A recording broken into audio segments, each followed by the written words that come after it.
بسم اللہ الرحمن الرحیم السلام علیکم مارکا نیوز اسٹوڈیو میں خوش آمدید نظر ڈالیں گے آج کی اہم خبروں کی جانب آبنائے ہارمز کی ممکنہ بندش اور توانائی بحران کے خدشات کے پیش نظر وفاقی حکومت نے توانائی بچت کے منصوبے کو حتمی شکل دے دی ہے۔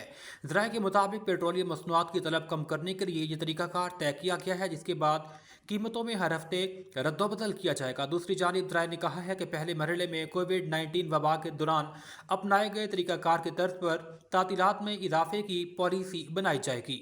حکومت نے پہلے، دوسرے اور تیسرے مرحلے پر مشتمل حکمت عملی تیار کی ہے، جس میں 3 درجن سے زائد تجاویز شامل ہیں۔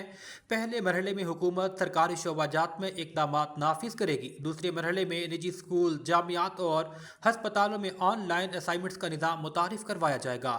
پیٹرولیم مصنوعات کی قیمتوں میں ہفتہ وار رد و بدل بھی کیا جائے گا۔ ذرائع نے کہا کہ آفیسز، تعلیمی ادارے اور خدمات فراہم کرنے والے اداروں کے لیے ورکنگ آورز میں کمی کا پلان تیار کیا گیا ہے۔ تعلیمی اداروں میں ورچوئل نظام تعلیم اور دفاتر کے لیے ورک فرام ہوم کا طریقہ کار بھی زیر غور ہے۔ ایرانی پاسداران انقلاب نے کلسٹر بم سے لیس خیبر شکن میزائل کے ذریعے تل ابیب پر بڑا حملے کا دعویٰ کیا ہے۔ روسی میڈیا کے مطابق ایران نے اسرائیل پر ایک ساتھ درجنوں ڈرون اور میزائل داغ دیے۔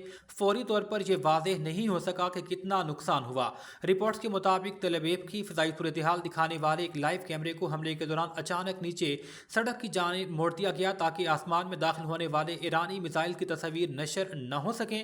دوسری طرف شہر میں حملے کے وقت سائرن بھی نہیں بج سکے۔ دوسری جانب ایرانی ڈرون نے خلیج عمان میں موجود امریکی طیارہ بردار بحری جہاز ابراہم لنکن کو بھی نشانہ بنانے کی کوشش کی ہے، جس کے بعد وہ خلیج سے دور چلا گیا۔ ادھر منامہ بحرین میں 2 ہوٹل اور ایک رہائشی عمارت کو بھی ڈرون حملے کا نشانہ بنایا گیا ہے۔ لیبیا میں فورڈ کے گوداموں کے قریب صفائی کی صورتحال ناقص ہو چکی ہے۔ ایک جانب گندم کے سرکاری گودام موجود ہیں، دوسری جانب کوڑے کرکٹ کے ڈھیر لگے ہیں۔ گندگی میں مختلف کیڑے اور دیگر حشرات پیدا ہو کر انسانی خوراک کو مضر صحت بنا رہے ہیں۔ مقامی افراد کے مطابق اس مقام کو پہلے شہر بھر کے کوڑے کے لیے استعمال کیا جاتا تھا، تاہم اب اسے عارضی ڈمپنگ سائٹ کے طور پر استعمال کیے جانے لگا ہے۔ گودام کی 4 دیواری بھی ٹوٹ پھوٹ کا شکار ہے، جس کے باعث کچرا اور گندگی مزید پھیل رہی ہے۔ شہریوں نے کہا کہ خوراک کے ذخیرے کی طرف گندگی کی صحت عامہ کے لیے نہایت نقصان دہ ہے۔